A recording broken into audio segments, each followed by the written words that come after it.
اپنی صفات اور اپنے افعال یعنی کاموں میں کامل ہے، پرفیکٹ ہے. اس کے علاوہ کوئی اور ایسا نہیں کہ جس کے اندر کمال ہو. یہ کمال صرف اللہ تعالیٰ کے لیے ہے. اس لیے تعریف بھی اللہ ہی کی. وَلِلَّهِ الْحَمْدُ رَبِّ السَّمَاوَاتِ وَرَبِّ الْأَرْضِ رَبِّ الْعَالَمِينَ، کہ سب تعریف اللہ ہی کے لیے ہے جو آسمانوں کا رب ہے، زمین کا رب ہے اور سارے جہان والوں کا رب ہے. کیونکہ اسی نے سب کو پیدا کیا، زمین و آسمان اور جو کچھ ان کے بیچ میں ہے. اور پھر یہ کہ ہر نعمت جو ہمیں ملی اسی کی طرف سے. سب چیزوں کو پیدا کرنے والا خالق وہ، ہمارا بھی خالق وہ، اور پھر اس کے بعد ہمارا مالک بھی وہ، ہمارا رازق بھی وہ. جو کچھ بھی ہمارے پاس ہے، وَمَا بِكُم مِّن نِّعْمَةٍ فَمِنَ اللَّهِ، اسی کی طرف سے ہے. اس لیے سب تعریف بھی اسی کی. جب سب کچھ دیا اس نے تو پھر شکر بھی اسی کا ادا کرنا چاہیے. اور پھر آپ دیکھیے کہ ہدایت کا سبب جو کتاب اللہ ہے وہ بھی اللہ نے ہمیں دی، لہٰذا اس پر بھی اللہ تعالیٰ کی تعریف. تو اللہ تعالیٰ نہ صرف یہ کہ دنیا میں بلکہ آخرت میں بھی تعریف کا حقدار ہے. الحمدللہ الذی لہ ما فی السماوات و ما فی الارض ولہ الحمد فی الآخرہ وہو الحکیم الخبیر. سب تعریف اللہ کے لیے ہے کہ جو کچھ آسمانوں میں ہے اور جو کچھ زمین میں ہے سب اسی کا ہے، اور آخرت میں بھی سب تعریف اسی کے لیے ہے. وہی کمال حکمت والا، ہر چیز کی خوب خبر رکھنے والا ہے. اور پھر اللہ تعالیٰ کی صفات کا جو ذکر ہے کہ کیوں نہ اس کی تعریف کی جائے، کیونکہ وہ تو مہربان ہے، رحمان اور رحیم ہے. اور اللہ تعالیٰ کی 100 رحمتیں ہیں جن میں سے صرف ایک اس دنیا کے لیے، باقی 99 آخرت کے لیے. اس لیے تعریف دنیا میں بھی اللہ کی اور آخرت میں بھی. اور پھر مالک یوم الدین بھی وہی ہے کہ جس دن ہمارے اعمال کا فیصلہ ہوگا. اس لیے تعریف اسی کی کہ اس نے یہ فیصلہ اپنے ہاتھ میں رکھا ہے، اور پھر ہم اسی کی عبادت کرتے ہیں. جس رب کی اتنی صفات ہوں پھر اس کی عبادت کیوں نہ کی جائے، اور اسی سے ہم مدد چاہتے ہیں اور سب سے پہلے ہدایت چاہتے ہیں، اور پھر انعام یافتہ لوگوں میں شامل ہونا چاہتے ہیں. ان لوگوں میں نہیں جن پر رب ناراض ہے، اور ان میں بھی نہیں کہ جو بھٹکے ہوئے لوگ ہیں. تو سورۃ الفاتحہ میں جہاں دعا کا ادب بیان ہو رہا ہے وہاں اللہ تعالیٰ کی صفات کا بھی ذکر ہے، کیونکہ فَلِلَّهِ الْأَسْمَاءُ الْحُسْنَى فَادْعُوهُ بِهَا. سب اچھے اچھے نام اللہ کے ہیں، لہٰذا ان ناموں کے ساتھ اس کو پکارو، یعنی اس کی صفات بیان کر کے، اس کی تعریف کر کے اس کو پکارو. نبی صلی اللہ علیہ وسلم جب صبح کے وقت اٹھتے تھے اور تہجد کی نماز شروع کرتے تھے تو اس وقت سب جو ہاتھ باندھ کر دعا پڑھتے تھے، یعنی اذا قام من اللیل یتہجد قال، اس وقت کیا پڑھتے؟ اللہم لک الحمد، اللہ سب تعریف تیرے ہی لیے ہے. انت قیم السماوات والارض ومن فیہن ولک الحمد لک ملک السماوات والارض ومن فیہن ولک الحمد انت نور السماوات والارض ولک الحمد انت الحق ووعدک الحق ولقاؤک حق وقولک حق والجنت حق والنار حق والنبیون حق ومحمد صلی اللہ علیہ وسلم حق والساعۃ حق. اس کے بعد دعا کرتے اللہم لک اسلمت وبک آمنت وعلیک توکلت وإلیک انبت وإلیک خاصمت وإلیک حاکمت فاغفر لی ما قدمت وما اخرت وما اسررت وما اعلنت انت المقدم وانت المؤخر لا الہ الا انت. یہ تھا آپ کے دعا مانگنے کا انداز. کتنی زیادہ پہلے اللہ تعالیٰ کی تعریف کی اور پھر اس کے بعد اپنا آپ اللہ تعالیٰ کے سپرد کیا، اور آخر میں جو سب سے زیادہ یعنی معصوم عن الخطا ہے نبی صلی اللہ علیہ وسلم، جن کی کوئی غلطیاں ہی نہیں، کوئی گناہ ہی نہیں، وہ کیا مانگ رہے ہیں؟ ایک چیز مانگ رہے ہیں، کیا؟ فاغفر لی ما قدمت وما اخرت وما اسررت وما اعلنت. اللہ تو مجھے بخش دے، میرے اگلے پچھلے پوشیدہ اور ظاہری گناہوں کو معاف کر دے. تو ہی پہلے تھا اور تو ہی آخر میں ہوگا، تیرے سوا کوئی معبود نہیں. نبی صلی اللہ علیہ وسلم کے تہجد کے وقت کی اس دعا سے ہمارے لیے سیکھنے کی کیا بات ہے کہ دعا کا ایک بڑا حصہ کس پر مبنی ہونا چاہیے؟ اللہ تعالیٰ کی تعریف پر مبنی ہونا چاہیے. لیکن ہم نے کبھی یہ دعا کا سلیقہ سیکھا ہی نہیں. اللہ تعالیٰ کی یہ تعریف کبھی اس طرح کی ہی نہیں. ہمیں صرف اپنا آپ ہی یاد رہتا ہے، صرف اپنے مسائل یاد رہتے ہیں، صرف اپنی پریشانیوں کا ذکر رہتا ہے. اللہ تعالیٰ کی حمد و ثنا ہم بھولے رہتے ہیں. اور پھر یہ کہ اللہ سبحانہ وتعالیٰ کی حمد و ثنا کا حق ادا نہیں ہو سکتا جتنی بھی ہم کریں. اس لیے جو اللہ کے پیارے بندے ہوتے ہیں وہ اللہ تعالیٰ کی حمد و ثنا میں زیادہ وقت لگاتے ہیں. تو آج سے جو سیکھنے کی بات ہے، جو ٹیک ہوم میسج ہے، وہ یہ کہ ہم اگر چاہتے ہیں کہ اللہ تعالیٰ ہماری مشکلات آسان کریں، ہمیں بخش دیں دنیا میں بھی اور آخرت میں بھی، تو پھر اللہ کی تعریف بیان کریں، اللہ کی توحید بیان کریں، اللہ تعالیٰ کی حمد بیان کریں، اللہ تعالیٰ کی تکبیر بیان کریں، اللہ تعالیٰ کی تسبیح بیان کریں. اور پھر ہم دیکھتے ہیں کہ قیامت کے دن اللہ تعالیٰ نبی صلی اللہ علیہ وسلم کو سفارش کرنے سے پہلے اپنی حمد سکھائیں گے. یعنی ایک تو دنیا کے دعائیں ہیں نا جو دنیا میں ہم مانگتے ہیں، اور آخرت میں اس بات کی دعا کہ اللہ تعالیٰ آپ حساب کتاب قائم کر دیں، یہ بھی ایک دعا ہوگی نا. یہ سفارش ایک دعا ہے. لیکن اس سفارش سے پہلے کیا ہوگا؟ یعنی قیامت کے دن جب لوگ پریشان ہوں گے، انبیاء کے پاس جائیں گے تو انبیاء ان کو آگے بھیجتے جائیں گے حتیٰ کہ لوگ محمد صلی اللہ علیہ وسلم کے پاس آئیں گے. تو حدیث میں آتا ہے کہ وہ کہیں گے تم سب محمد صلی اللہ علیہ وسلم کے پاس جاؤ، اللہ نے ان کے اگلے پچھلے سب گناہ معاف فرما دیے ہیں. تو وہ سب میرے پاس آئیں گے تو میں سب کو لے کر اللہ کی بارگاہ میں حاضر ہونے کی اجازت چاہوں گا. اجازت ملنے پر سجدے میں گر پڑوں گا. عاجزی دیکھیے، ہمبلنس دیکھیے. اور جب تک اللہ چاہے گا میں سجدے میں ہی رہوں گا. یعنی جتنا اللہ پسند کرے گا اتنی دیر میں جھکا ہی رہوں گا. ہمارے سجدے کیسے ہوتے ہیں؟ ٹھونگے مار رہے ہوتے ہیں اوپر نیچے، بس تھوڑی سی ایکسرسائز. حکم ہوگا اے محمد اپنا سر سجدے سے اٹھاؤ، مانگو دیے جاؤ گے، کہو سنا جائے گا، اور سفارش کرو تمہاری سفارش قبول کی جائے گی. میں اپنا سر اٹھاؤں گا اور اللہ کی وہ حمد کروں گا جو مجھے اس کی طرف سے سکھائی جائے گی. اس دن سکھائی جائے گی اور وہ حمد وہیں ملے گی اور ان الفاظ سے حمد کریں گے. یعنی وہ حمد آج ہمیں نہیں پتا، آپ کو بھی نہیں پتا، اس وقت آپ کو سکھائی جائے. یعنی وہ ایسی حمد ہوگی جو اس سے پہلے کبھی نہیں ہوگی. اور پھر اللہ تعالیٰ کی حمد کے بعد آپ دعا کریں گے اور پھر حساب کتاب شروع ہو جائے گا. کیسا ہے وہ دن جس سے ہم غافل رہتے ہیں، جس کو ہم بھولے رہتے ہیں. اگر اس دن کی فکر لگ جائے تو دنیا کی ساری پریشانیاں ختم ہو جائیں، سارے دکھ دور ہو جائیں، سارے مسئلے ہی ختم ہو جائیں، کوئی مسئلہ ہی نہ رہے. اس لیے ہم سب کو اپنی زندگی کا اس رمضان میں جو سیکھنے کی بات ہے وہ یہ کہ دعائیں تو ہم کریں گے لیکن اس سے زیادہ ہم اللہ تعالیٰ کی حمد و ثنا بیان کریں گے. اللہ تعالیٰ کی حمد و ثنا کے دو حصے ہیں، ایک تسبیح ہے اور ایک تحمید ہے. اللہ سبحانہ تعالیٰ نے اپنی تسبیح اور تحمید دونوں کا حکم دیا ہے. سورۃ الحجر میں آتا ہے فسبح بحمد ربک، یعنی حمد کے ساتھ اور کیا کرو؟ تسبیح کرو. وَقُم مِّنَ السَّاجِدِينَ، اور سجدہ کرنے والوں میں سے ہو جائیں. سورۃ النصر میں آتا ہے فَسَبِّحْ بِحَمْدِ رَبِّكَ وَاسْتَغْفِرْهُ إِنَّهُ كَانَ تَوَّابًا. آپ اپنے رب کی حمد کے ساتھ اس کی تسبیح کیجئے اور اس سے بخشش طلب کیجئے، یقیناً وہ بڑا توبہ قبول کرنے والا ہے. سورۃ الواقعہ میں آتا ہے فَسَبِّحْ بِاسْمِ رَبِّكَ الْعَظِيمِ. سورۃ الأعلى میں آتا ہے سبح اسم ربک الاعلی، یعنی باقاعدہ تسبیح کا حکم دیا گیا ہے. ایک اور جگہ آتا ہے وسبح بحمد ربک بالعشی والابکار، صبح و شام اپنے رب کی حمد کے ساتھ تسبیح کیجیے. اللہ تعالیٰ اہل ایمان کو بھی حکم دیتے ہیں، مجھے اور آپ کو بھی حکم دیتے ہیں یا ایھا الذین آمنوا اذکروا اللہ ذکرا کثیرا وسبحوہ بکرۃ واصیلا.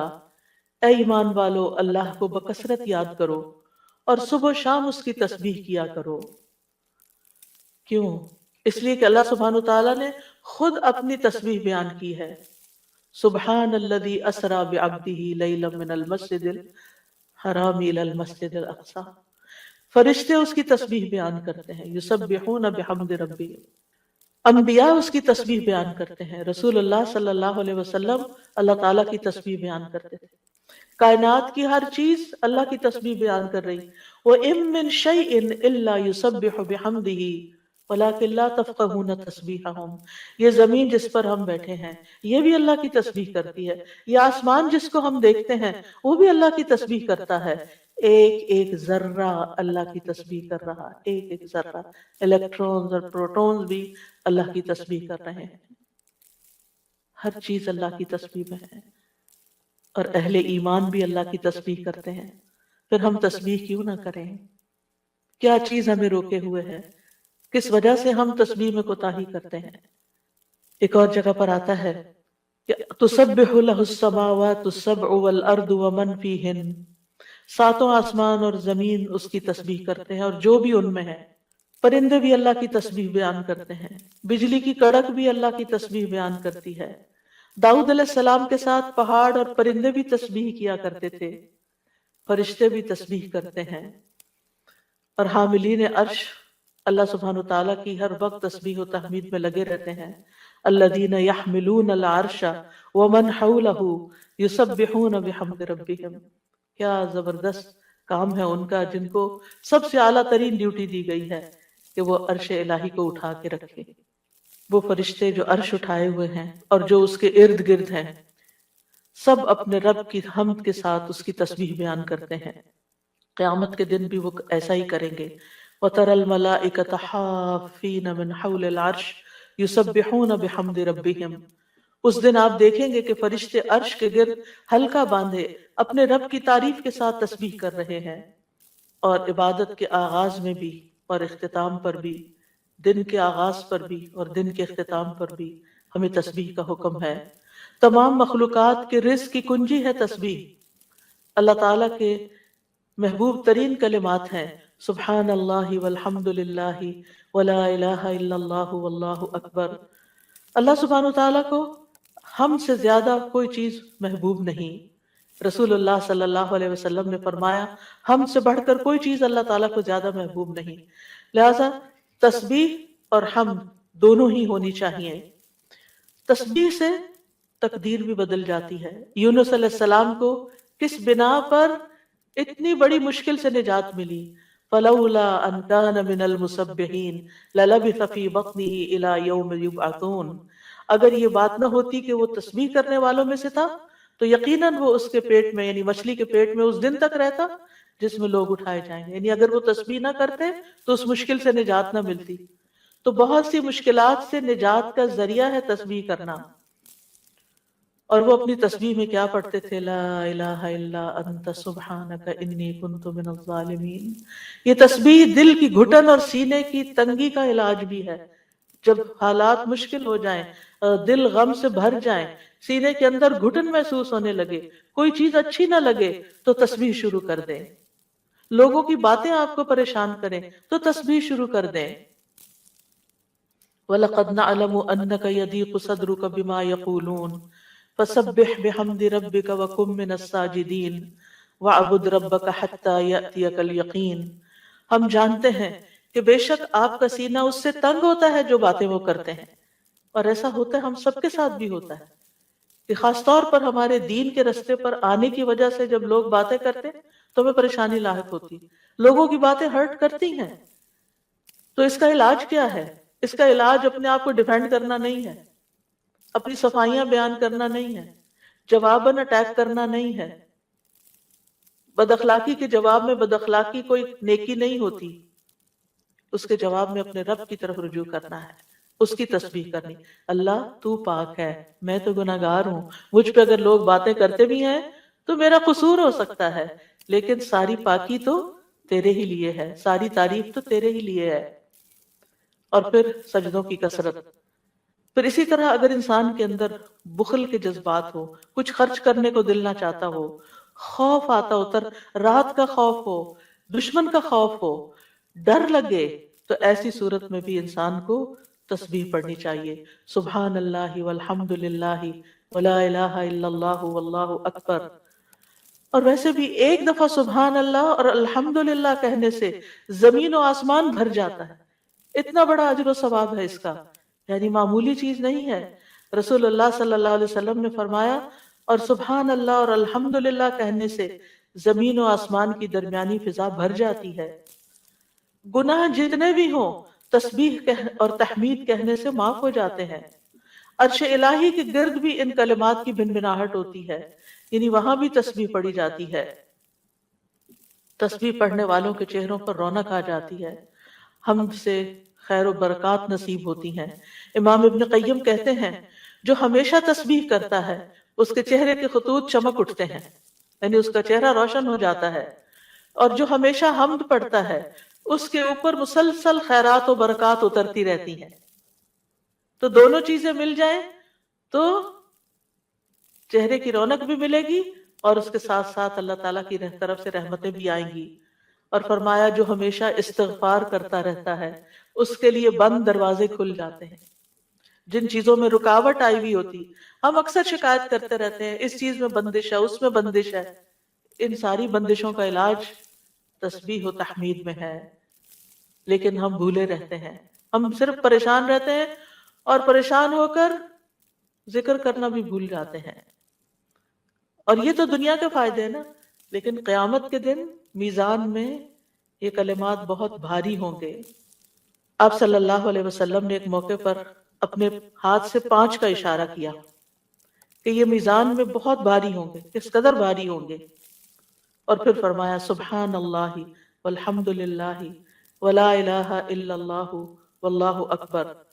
اور 5ویں چیز مسلمان کا فوت ہونے والا نیک بیٹا، اس کا باپ ثواب کی امید کے ساتھ اس پر صبر کرے. تو یہ 5ویں چیز ہے.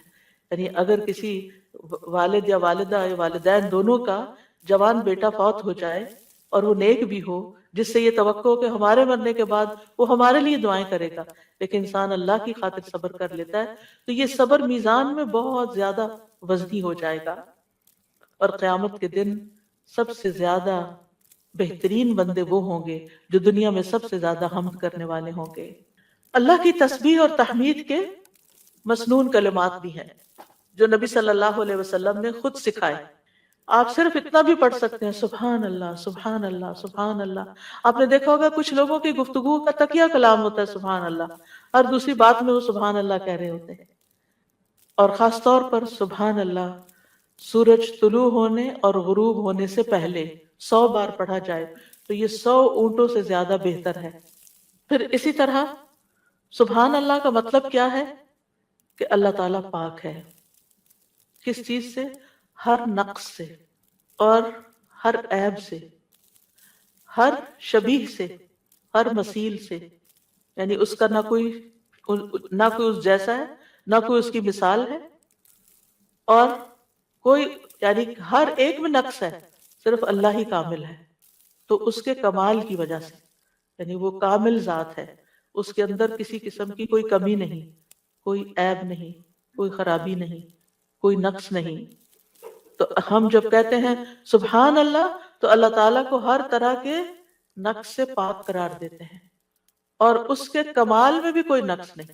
یعنی اللہ سبحانہ تعالیٰ میں کوئی عیب نہیں، اور پھر یہ کہ وہ کامل ہے اور اس کے کمال میں کوئی کمی نہیں، کچھ بھی کمی نہیں. یہ بھی تسبیح کا معنی ہوتا ہے. اور پھر یہ کہ اللہ سبحانہ تعالیٰ ہر کمی سے، کوتاہی سے، اور ان سارے جھوٹے خیالات اور گمانوں سے جو لوگ اس کے بارے میں رکھتے ہیں ان سب سے پاک ہے. اور کوئی اللہ سبحانہ تعالیٰ کی طرف ہم کوئی شر بھی منسوب نہیں کرتے. اللہ تعالیٰ ہر طرح کے شر سے بھی پاک ہے. تو یہ اللہ تعالیٰ کی بڑائی کا ایک کلمہ ہے. ایک شخص نے حضرت علی رضی اللہ عنہ سے پوچھا کہ سبحان اللہ کیا ہے؟ انہوں نے کہا یہ اللہ کی بڑائی کی تعظیم ہے. سبحان اللہ کلمہ توحید بھی ہے، ایمان کا رکن بھی ہے. ابن قیم کہتے ہیں تسبیح اللہ سبحانہ تعالیٰ کی ثنا اور تعریف ہے. یہ تعظیم پاکیزگی اور تنزیہ پر مشتمل ہے. فرشتے مسلسل اس کی تسبیح کرتے ہیں، رکتے ہی نہیں.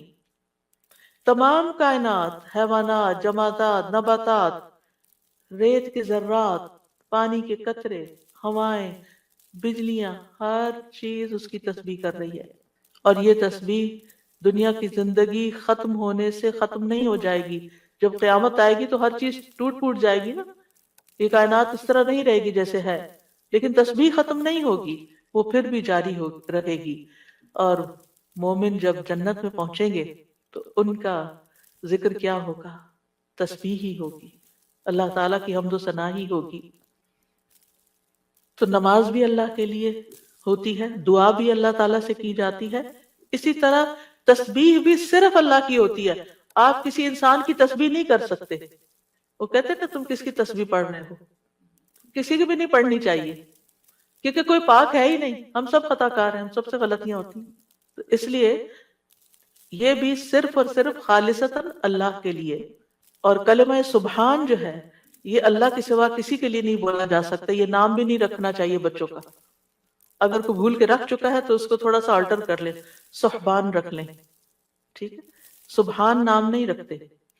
یہ نام میں نے سنا تھا کہیں کسی نے رکھا ہوا تھا. تو سبحان جو ہے یہ یعنی ہر عیب سے پاک یہ کیسے ہو سکتا ہے کوئی؟ صرف یہ تو اللہ تعالیٰ ہی کی صفت ہے. تو اس لیے اللہ تعالیٰ ہی پاک ہے اور اس کے سوا کسی کی پاکی بیان نہیں کی جا سکتی کہ وہ بالکل پاک انسان ہے، پیور ہے. نہیں، سب کے اندر کوئی نہ کوئی کمی بیشی ہوتی ہے. تسبیح کے دوسرے مسنون الفاظ ہیں سبحان اللہ و بحمدہ. اس میں سبحان اللہ کے ساتھ حمد کا بھی ذکر کر دیا گیا. رسول اللہ صلی اللہ علیہ وسلم سے پوچھا گیا کون سا کلام افضل ہے؟ آپ نے فرمایا جو اللہ نے اپنے فرشتوں اور بندوں کے لیے چنا ہے، یعنی سبحان اللہ و بحمدہ.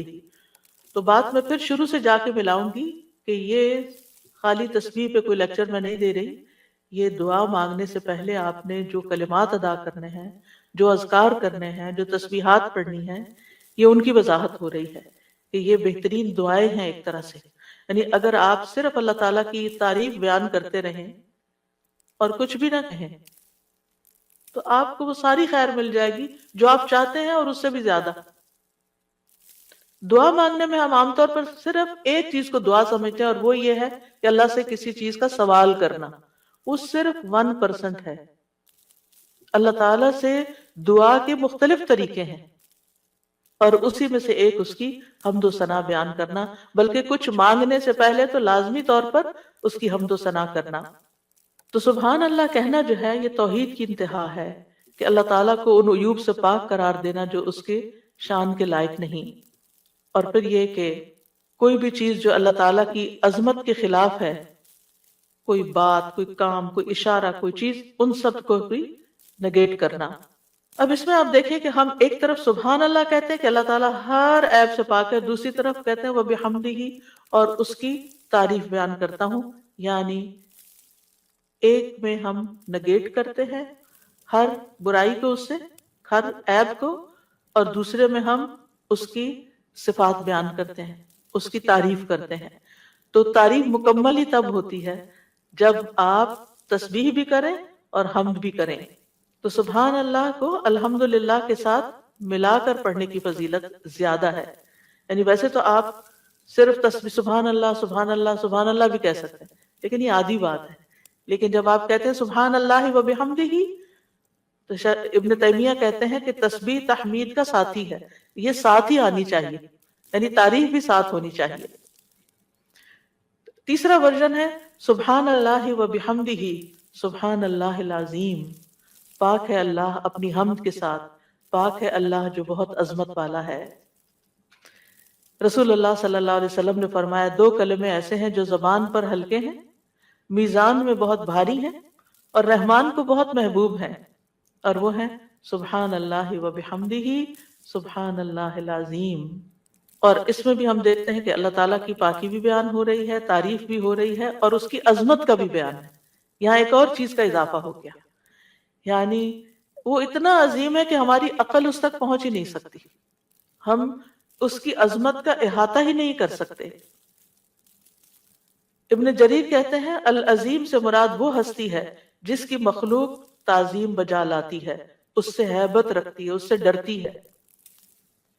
یعنی اتنی عظیم، یعنی ہم یہ کیوں کہتے ہیں سبحان اللہ العظیم؟ اللہ تعالیٰ کے تو بہت سے نام ہیں، بہت سی صفات ہیں، یہ اصل میں ہم اپنی کم مائگی کا اعتراف کر رہے ہوتے ہیں کہ اللہ آپ اتنے بڑے ہیں کہ ہم تو آپ کی تعریف کا حق ہی ادا نہیں کر سکتے، اور یہ ایک حقیقت ہے، ہم حق ادا نہیں کر سکتے، ہم اللہ تعالیٰ کی عظمت کو پا ہی نہیں سکتے، وہ ہمارے گمان سے کہیں بڑا ہے، یعنی جتنا بڑا آپ اس کو خیال کریں وہ اس سے بھی آگے، وہ اپنی ذات میں بھی عظیم ہے اور اپنی صفات میں بھی عظیم ہے۔ پھر ایک اور ورژن ہے سبحان اللہ والحمد للہ ولا الہ الا اللہ واللہ اکبر، اللہ پاک ہے، اسی کی تعریف ہے، اس کے علاوہ کوئی معبود نہیں ہے اور اللہ سب سے بڑا ہے۔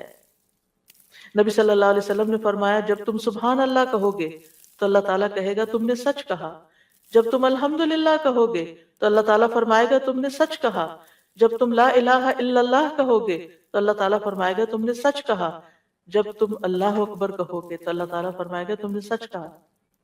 لیکن ہم نے کبھی آج تک سوچا کہ ہم جو کہہ رہے ہیں اللہ تعالیٰ کیا جواب دے رہے ہیں؟ سبحان اللہ والحمد للہ ولا الہ الا اللہ واللہ اکبر، یعنی ایک طرف ہم اللہ تعالیٰ کو پاک قرار دیتے ہیں، پھر اس کی تعریف بیان کرتے ہیں اس کی تمام صفات کمال و جمال کے ساتھ، پھر اللہ تعالیٰ کی توحید بیان کرتے ہیں لا الہ الا اللہ کہہ کر، اور پھر اللہ اکبر کہہ کر کیا کہتے ہیں کہ اللہ تعالیٰ سب سے بڑا معبود ہے، سب سے بڑا ہے۔ یعنی سب سے بڑے کا کیا مطلب ہے؟ جن بھی چیزوں سے ہم امپریس ہو جاتے ہیں، جن کی بڑائی اور ہیبت ہمارے دل میں آ جاتی ہے، جن کے بارے میں ہمارا یہ عقیدہ یہ خیال بن جاتا ہے کہ یہ بڑی چیز ہے، اللہ ان سب سے بڑا ہے۔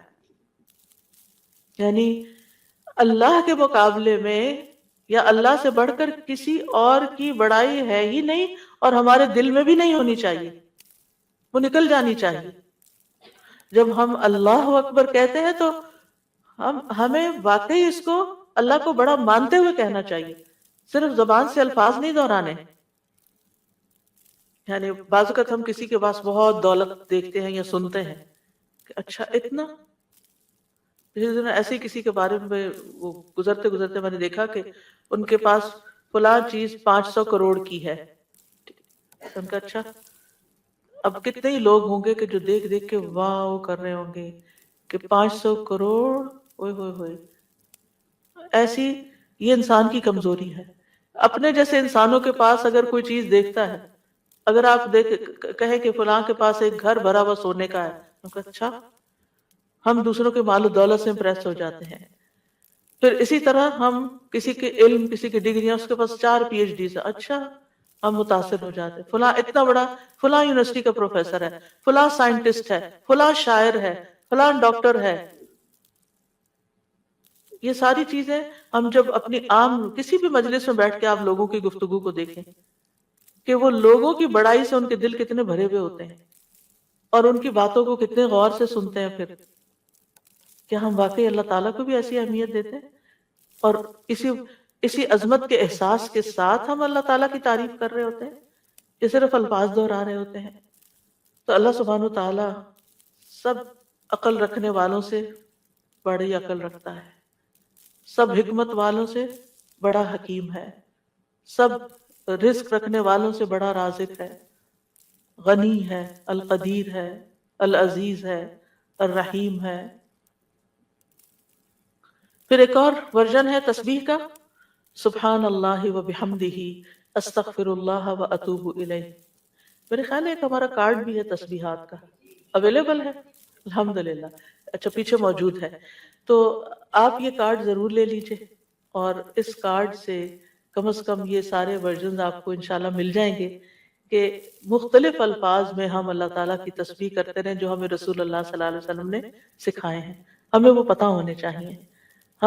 اگر ہمیں یاد نہیں، ہمیں سیکوینس نہیں معلوم، سیکوینس تو ہم نے خود ہی بنایا ہے، یعنی ہم پھر مس کر جاتے ہیں نا جب کوئی چیز رینڈملی پڑھ رہے ہوتے ہیں ادھر ادھر سے، لیکن جب ایک چیز آپ کے سامنے ہوگی تو اس کو بھی اس طرح نہیں پڑھنا کہ بس ایک پنسورے کی طرح بس آپ اس کو ایک وظیفے کی کتاب بنا لیں، اس کو بھی ٹھہر ٹھہر کے پڑھنا ہے، محسوس کر کر کے پڑھنا ہے کہ اللہ واقعی بڑا ہے۔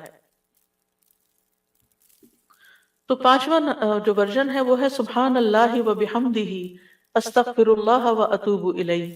میں اللہ کی پاکیزگی بیان کرتا ہوں، اس کی حمد کے ساتھ میں اللہ سے بخشش کا طلبگار ہوں اور اسی کی طرف رجوع کرتا ہوں۔ حضرت عائشہ کہتی ہیں کہ رسول اللہ صلی اللہ علیہ وسلم کثرت سے یہ فرمایا کرتے تھے، سبحان اللہ و بحمدہ استغفر اللہ و اتوب الیہ۔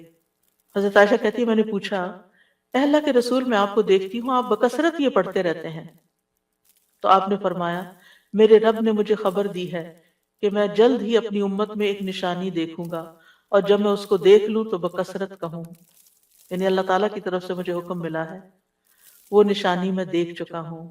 اذا جاء نصر اللہ والفتح ورأيت الناس يدخلون في دين الله افواجا فسبح بحمد ربك واستغفر۔ اب یہاں ایک اور چیز کا اضافہ ہوگا، تسبیح بھی، حمد بھی، اور پھر استغفار بھی، اور اسی پر تو اللہ تعالیٰ کی حمد و ثنا کے ساتھ ہمیں استغفار بھی کرنا چاہیے، ساری مشکلات انشاءاللہ آسان ہو جائیں گی۔ چھٹی تسبیح، سبحان اللہ و بحمدہ عدد خلقہ ورضا نفسہ وزنۃ عرشہ ومداد کلماتہ۔ پاکیزگی ہے اللہ کی اس کی تعریفوں کے ساتھ، اس قدر جتنی کہ اس کی مخلوق ہے، اتنی کہ وہ اس سے راضی ہو جائے، اور اس کے عرش کے وزن کے برابر، اور اس قدر جتنی کہ اس کے کلمات کی روشنائی ہے۔ رسول اللہ صلی اللہ علیہ وسلم حضرت جویریہ کے پاس سے نکلتے ہیں صبح کی نماز ادا کرنے کے لیے، وہ اپنی جائے نماز پر بیٹھی ہوئی تھی، پھر دن چڑھے واپس انہی کے پاس تشریف لاتے ہیں، وہ وہیں بیٹھی ہوئی تھی۔ آپ نے فرمایا جس وقت میں تمہارے پاس سے گیا ہوں تم اسی طرح بیٹھی ہو؟ انہوں نے عرض کیا جی ہاں۔ نبی صلی اللہ علیہ وسلم نے فرمایا میں نے تمہارے بعد ایسے 4 کلمات 3 بار کہے ہیں کہ اگر تمہارے آج کے کہے ہوئے کلمات کو ان کے ساتھ وزن کیا جائے تو ان کلمات کا وزن زیادہ ہوگا، اور وہ ہیں سبحان اللہ و بحمدہ عدد خلقہ ورضا نفسہ وزنۃ عرشہ ومداد کلماتہ۔ اللہ سبحانہ وتعالیٰ کی حمد و ثنا، سبحان اللہ و بحمدہ، تسبیح حمد کے ساتھ، کتنی دفعہ؟ عدد خلقہ، اس کی مخلوقات کی تعداد کے برابر، یعنی جتنی بھی اللہ کی مخلوقات ہیں، آپ جانتے ہیں کتنی؟ گن سکتے ہیں؟ گن ہی نہیں سکتے۔ اگر ہم صرف اپنی انگلی کا ایک پور لگائیں مٹی کے اوپر اور اس کے ساتھ جتنے ذرات آئے ہم وہ بھی نہیں گن سکتے، ہم وہ بھی نہیں گن سکتے۔ اور ہر ذرے کے اندر، ہر ایٹم کے اندر پھر الیکٹران پروٹون وغیرہ جو کچھ ہے اس کو گننا چاہیں تو گن ہی نہیں سکتے، ہم نہیں گن سکتے۔ وَمَا يَعْلَمُ جُنُودَ رَبِّكَ إِلَّا هُوَ، صرف وہی جانتا ہے تعداد مخلوقات کی، یہ ستارے، یہ سیارے، یہ گیلیکسیز، یہ زمین، یہ آسمان، یہ سمندر، یہ پہاڑ، ہم تو صرف اس پوری کائنات میں ایک ڈاٹ کے اوپر بیٹھے ہوئے ہیں، اور اس زمین کے اندر جو کچھ ہم اس کو بھی نہیں گن سکتے، کہاں یہ کہ باقی کتنی مخلوقات ہیں۔ تو اس کا یہ مطلب نہیں کہ میں ایک دفعہ سبحان اللہ کہتا ہوں تو اتنی دفعہ ہو جاتا ہے میرا، یہ نہیں ہے اس کا مطلب۔ اس کا مطلب یہ ہے کہ اللہ سبحانہ وتعالیٰ کی اتنی زیادہ تعریف ہے، وہ اتنی تعریف کے لائق ہے، یعنی وہ اتنی تعریف ڈیزرو کرتا ہے جتنی مخلوقات کی تعداد ہے۔ اور آپ کو معلوم ہے وَإِن مِّن شَيْءٍ إِلَّا يُسَبِّحُ بِحَمْدِهِ، کوئی چیز ایسی نہیں جو اس کی تسبیح نہ کر رہی ہو۔ تو سبحان اللہ و بحمدہ عدد خلقہ، یعنی ان ساری مخلوقات کے ساتھ میں بھی شریک ہو رہا ہوں جو اللہ کی تسبیح میں لگی، ایک ایک ذرہ اللہ کی تسبیح کر رہا ہے۔ تو اس کے لیے تو نہ کوئی کاؤنٹ ہے نہ نمبر ہے، گن ہی نہیں سکتے۔ ہمارے پاس کوئی تسبیح ایسی، ہم 100 دانوں کی تسبیح لے کے خوش ہو جاتے ہیں، ہم تسبیح کر رہے ہیں۔ ایک 100 دفعہ پڑھ لینا، کوئی 100 دفعہ پڑھ لیا، اپنے آپ کو ہی تسلی دے دیتے ہیں۔ آپ دیکھیں کتنی اس کو کیا پرواہ ہماری 100 دفعہ کی، اگر ہم خلوص کے ساتھ نہیں پڑھتے۔ اس کی تو پوری کائنات اور کائنات کی ہر چیز۔ آپ ذرا باہر نکلے آج اور جب ڈرائیو کر کے جا رہے ہوں تو دائیں بائیں درختوں کو دیکھیں، پتوں کو دیکھیں، چڑیوں کو دیکھیں۔ آج صبح اتفاق سے پھر سنو پڑنے لگی تو میں ونڈو سے جب دیکھنے لگی تو پہلا خیال مجھے یہ آیا، یا اللہ، اچھی خاصی پڑھ رہی تھی، اتنے یعنی اس کے فلیکس ہیں، یہ سارے تسبیح کرتے ہوئے گر رہے ہیں، سجدے میں پڑھ رہے ہیں، سجدے میں پڑھ رہے ہیں، حکم مانتے چلے جا رہے ہیں، مانتے، اور جب تک اللہ کا حکم ہوگا برسیں گے، اور پھر جب ختم ہو جائے گا بس ختم ہو جائیں گے۔ اور تھوڑی دیر کے بعد ان کا وجود بھی ختم ہو گیا. ان کی یعنی انہوں نے اپنے حصے کی تسبیح کر لی. جتنی دیر میں پیدا ہوئے تھے جتنی دیر میں ختم ہوئے اپنی تسبیح کرتے کرتے گئے، آغاز سے انتہا تک. بارش کے قطرے، ہوائیں، اڑتے پتے، یعنی کوئی انتہا ہی نہیں. یہ تو بہت معمولی مثال ہے. اگر انسان غور کرنا شروع کرے تو کوئی اس کی انتہا نہیں. عدد خلقہ، دل بھر کے کہا کریں عدد خلقہ، اور اپنے امیجنیشن کو بڑھائیں. پھر آپ دیکھیں گے کہ آپ کے اندر اللہ کی محبت کیسی آئے گی. تو جس کی تسبیح، جس کی تعریف اتنی کائنات کر رہی، اگر میں نے کوتاہی کی تو سراسر میرا ہی نقصان ہے، اس کا کچھ نہیں بگڑے گا. اس کو پرواہ ہی نہیں ہے میں کرتی ہوں یا نہیں، اس کو نہیں پرواہ. ہاں اگر میں دل سے کرتی ہوں اور محبت سے کرتی ہوں تو وہ بڑا ہی قدردان ہے. پھر اس کے بعد، اور اس میں آپ دیکھیں کہ مخلوقات کی صرف ایک قسم مراد نہیں ہے. جن، انسان، فرشتے، چھوٹے بڑے، جانور، حیوان، پرند چرند، سب کے سب. پھر اس کے بعد وردا نفسی، اور اس کی نفس کی رضا کے مطابق، یعنی جس سے وہ راضی ہو جائے، جتنی اس کے نفس کی رضا ہے، جتنی اللہ تعالیٰ اپنی ذات کے لیے تسبیح کو پسند کرتا ہے. یعنی میرے پاس تو الفاظ ہی نہیں، کیونکہ اللہ کی رضا کیا ہے؟ وَرِضْوَانُ اللَّهِ اکبر، سب سے بڑی چیز ہے اللہ کی رضا. یا انسانیوں کہ میں اللہ کی تسبیح کر رہی ہوں حتیٰ کہ وہ راضی ہو جائے، اور پھر اس کے بعد بھی تسبیح کر رہی ہوں، اس کے بعد بھی حمد ہے. وہ مجھ سے راضی بھی ہو جائے پھر بھی میں مزید کروں گی. یہ نہیں کہ میرا ایم یہ ہے کہ بس اللہ کو راضی کرنا ہے اور راضی ہو گئے بس میرا کام ختم. نہیں، اس سے زیادہ، اس سے آگے. وزنت عرشہ، اس کے عرش کے وزن کے برابر. یعنی میں اتنی حمد اور تسبیح بیان کر رہی ہوں جتنا عرش کا وزن ہے. عرش ساری مخلوقات میں سے سب سے بڑی چیز ہے. وَهُوَ رَبُّ الْعَرْشِ الْعَظِيمِ. ابو درداء کہتے ہیں نبی صلی اللہ علیہ وسلم نے فرمایا، ابو ذر کہتے ہیں نبی صلی اللہ علیہ وسلم نے فرمایا، اے ابو ذر، کرسی کے مقابلے میں 7 آسمان اس طرح ہے جیسے بیابان زمین میں کوئی چھلا پڑا ہوا ہو. پھر کرسی کے مقابلے میں عرش کا حجم اتنا ہے جیسے اس چھلے کے مقابلے میں بیابان کا وجود ہے. سبحان اللہ. اگر کرسی جو وسع کرسی السماوات والارض ہے، اس کی حیثیت اتنی ہے عرش کے سامنے جیسے زمین و آسمان کی کرسی کے سامنے، تو پھر عرش کتنا بڑا ہوگا. اور آپ کو معلوم ہے کہ اس کی مقدار کو اللہ کے سوا کوئی نہیں جانتا. تمام مخلوقات سے اونچا ہے وہ. یعنی مخلوقات کے بعد جو ہے وہ پانی ہے، آسمان ہے، اور آسمان کے بعد پانی، اور پانی کے بعد اوپر اللہ سبحانہ و تعالیٰ کا عرش ہے. یعنی آسمان کے بعد جنت کے 100 درجے ہیں، اور ہر درجے کا درمیانی فاصلہ جو ہے وہ اتنا ہی ہے جیسے زمین اور آسمان کے بیچ کا فاصلہ. اور جنت الفردوس کی چھت اس کے اوپر عرش ہے.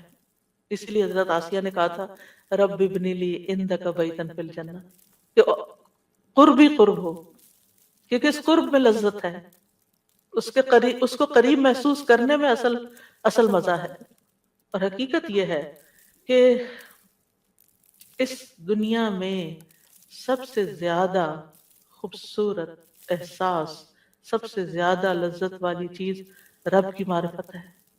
یہ سب سے بڑی حقیقت ہے، سب سے بڑا ٹروتھ ہے.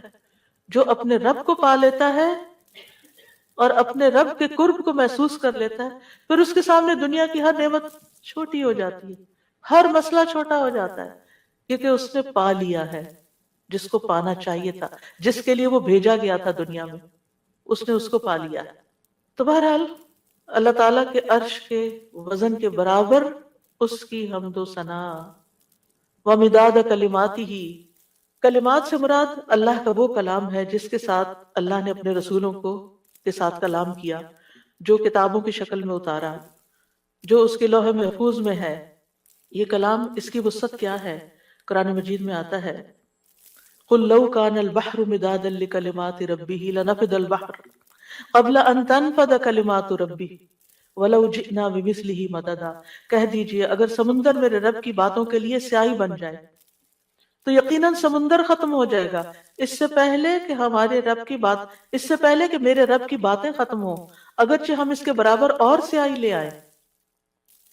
دوسری جگہ پر آتا ہے 7 ابحر، 7 سمندر بھی مزید آ جائیں تو خشک ہو جائیں گے لکھ لکھ کر، لیکن رب کے کلمات ختم نہیں ہوں گے، اس کے برابر اللہ کی تعریف۔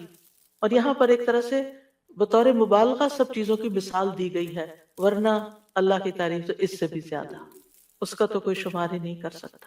پھر ہم اپنی ساری زندگی میں کتنی تسبیح کر رہے ہیں، کیا کر لیا ہم نے؟ کچھ بہت بڑا مارکا مان لیا۔ پھر کس بات کا غرور، کس بات کا تکبر کہ ہم کیا چیز ہیں، ہم کتنے نیک ہیں، یہ تو خیال آنا بھی نہیں چاہیے۔ حاملین عرش، جو فرشتے عرش اٹھائے ہوئے ہیں، وہ اللہ تعالیٰ کی تسبیح بیان کرتے ہیں اور کہتے ہیں ما عبدنا کا حق عبادت، ہم نے آپ کی عبادت کا حق ہی ادا نہیں کیا۔ وہ اللہ کی عظمت کو جانتے ہیں نا، اس لیے کہتے ہیں کہ ہم نے عبادت کا حق ادا نہیں کیا۔ ہم اللہ تعالیٰ کی عظمت کو نہیں جانتے، ہم اللہ کی معرفت نہیں رکھتے، لہٰذا ہم بڑی تسلی میں ہیں کہ ہم نے تو عبادت کر لی، ہم تو ساری نیکیاں کر لیں، یہ بھی کر لیا، یہ بھی کر لیا، یہ بھی خانے پورے کر لیے۔ ساتویں حمد، اللہ اکبر کبیرہ والحمد للہ کثیرہ وسبحان اللہ بکرۃ واصیلا۔ بہت ہی خوبصورت کلمات ہیں۔ اللہ سب سے بڑا ہے، بہت بڑا، اور تمام تعریف اللہ کے لیے ہے، بہت زیادہ، اور تسبیح اللہ ہی کے لیے ہے صبح اور شام۔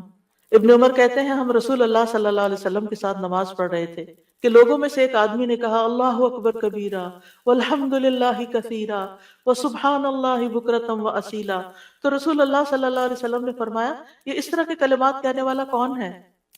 تو لوگوں کی جماعت میں سے ایک آدمی نے عرض کیا اللہ کے رسول میں ہوں۔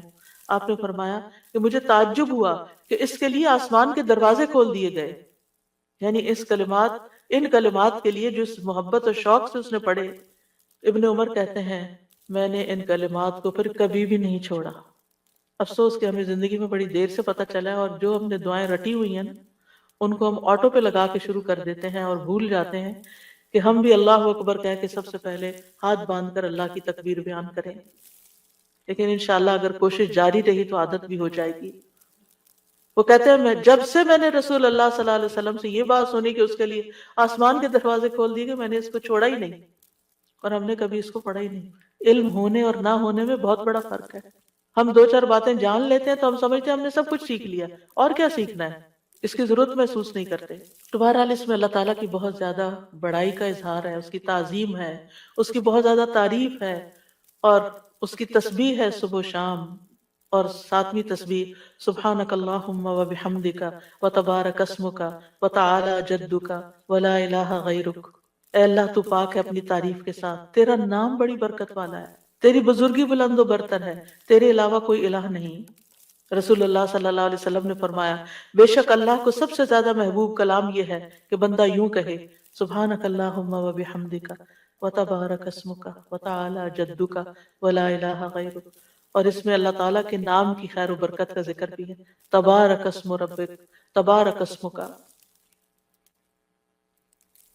پھر آٹھویں تسبیح سبحان اللہ لا شریک لہ لہ الملک و لہ الحمد وہو علی کل شیء قدیر لا حول ولا قوۃ الا باللہ سبحان اللہ و بحمدہ۔ ابو ذر کہتے ہیں آپ صلی اللہ علیہ وسلم نے فرمایا اللہ کے نزدیک محبوب ترین کلام یہ ہے۔ نویں تسبیح اللہم لک الحمد کلہ و الیک یرجع الامر کلہ۔ اے اللہ تیرے ہی لیے سب تعریف ہے، اور تیری ہی طرف سب کام لوٹتے ہیں۔ ایک اعرابی نے کہا کہ مجھے کوئی دعا سکھا دے جس سے مجھے فائدہ پہنچے، تو آپ نے اس کو یہ دعا سکھا دی اللہم لک الحمد کلہ، ساری ہی تعریف تیرے لیے، وَإِلَيْكَ يَرْجُ الْأَمْرُ كُلُّ، سارے معاملات تیرے ہی حضور پیش ہوتے ہیں، یعنی تعریف کا حقدار بھی تو ہی ہے۔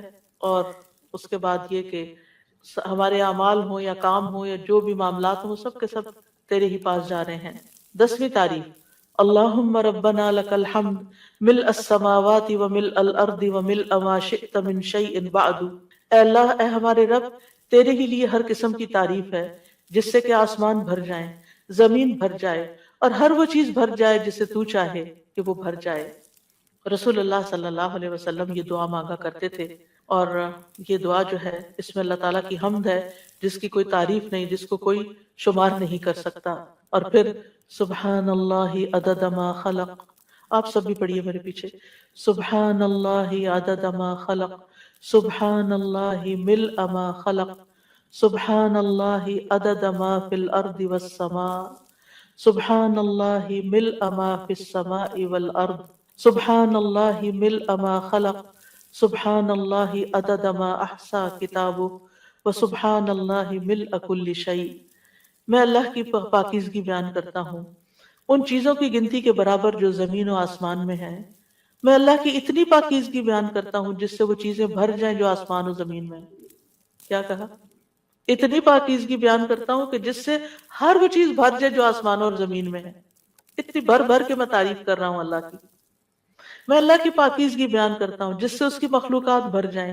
میں اللہ کی پاکیزگی بیان کرتا ہوں ان چیزوں کی گنتی کے برابر جن کو اس نے اپنی کتاب میں شمار کیا، یعنی لوح محفوظ میں۔ اور میں اللہ کی اتنی پاکیزگی بیان کرتا ہوں جس سے ہر چیز بھر جائے۔ اور یہ خوبصورت ترین دعا ہے اللہ تعالیٰ کی تعریف کی۔ 12ویں تعریف ہے یا بدیع السماوات یا حی یا قیوم انی اسألک۔ اے آسمانوں کو پیدا کرنے والے، اے زندہ اور قائم رہنے والے، بے شک میں تجھ سے سوال کرتا ہوں۔ اب سوال پہ آ رہے ہیں کہ میں تجھی سے مانگتا ہوں، یعنی جس نے ہر چیز کو پیدا کیا، آسمانوں اور زمین کو نئے سرے سے پیدا کیا، وہ کچھ بھی کر سکتا ہے، اس کے لیے کوئی چیز بھی مشکل نہیں۔ اور پھر اس میں اللہ تعالیٰ کے اور ناموں کا بھی واسطہ ہے، الحی القیوم کا بھی۔ 13ویں تعریف اللہم انی اسألک انی اشہد انک انت اللہ لا الہ الا انت الاحد الصمد الذی لم یلد ولم یولد ولم یکن لہ کفوا احد۔ اے اللہ، بے شک میں تجھ سے سوال کرتا ہوں، بے شک میں گواہی دیتا ہوں کہ یقیناً تو ہی اللہ ہے، تیرے سوا کوئی الہ نہیں، تو ایک ہے، بے نیاز ہے، ایسی ذات ہے جس نے کسی کو جنم نہیں دیا اور نہ ہی تو جنم دیا گیا ہے، اور نہ ہی اس کا کوئی ہمسر ہے، اور نہ ہی وہ جنم دیا گیا اور نہ ہی اس کا کوئی ہمسر ہے۔ یہ وہ کلمات ہیں کہ جن کے بارے میں آپ صلی اللہ علیہ وسلم نے فرمایا تم نے اللہ سے اس کا وہ نام لے کر مانگا ہے کہ جب اس کے اس نام کے ساتھ سوال کیا جاتا ہے تو وہ عطا کرتا ہے، یعنی وہ دیتا ہے تمہیں، اور جب اس کے ساتھ دعا کی جاتی ہے تو قبول فرماتا ہے۔ اور پھر 14ویں تعریف اللہم انی اسألک بأن لک الحمد لا الہ الا انت وحدک لا شریک لک المنان بدیع السماوات والارض ذی الجلال والاکرام۔ اے اللہ میں تجھ سے مانگتا ہوں، یعنی پہلے تعریف کر لی ساری، پھر آخر میں سوال کر لیا، اللہ تجھ سے مانگتا ہوں اس وسیلے سے کہ ساری ہم تیرے لیے ہے، تیرے سوا کوئی اور معبود نہیں، تو اکیلا ہے، تیرا کوئی شریک نہیں، اے بہت زیادہ احسان کرنے والے اور آسمانوں اور زمین کو پیدا کرنے والے، جلال اور اکرام والے۔ نبی صلی اللہ علیہ وسلم نے ایک بار ایک آدمی کو اس طرح دعا کرتے ہوئے دیکھا تو آپ نے فرمایا یقیناً تو نے اللہ سے اس کے اسم اعظم کے ذریعے دعا مانگی ہے، جب اس کے ذریعے دعا مانگی جائے تو اللہ اسے ضرور قبول کرتا ہے، اور جب اس کے ذریعے سوال کیا جائے تو ضرور عطا کرتا ہے۔ تو دعا کرنے سے پہلے حمد و ثنا کرنی چاہیے، چونکہ آج جمعہ ہے اور ہمیں جلدی مکمل کرنا ہے، جمعہ کا دن ہے، آج آپ درود ویسے ہی پڑھتے رہیے،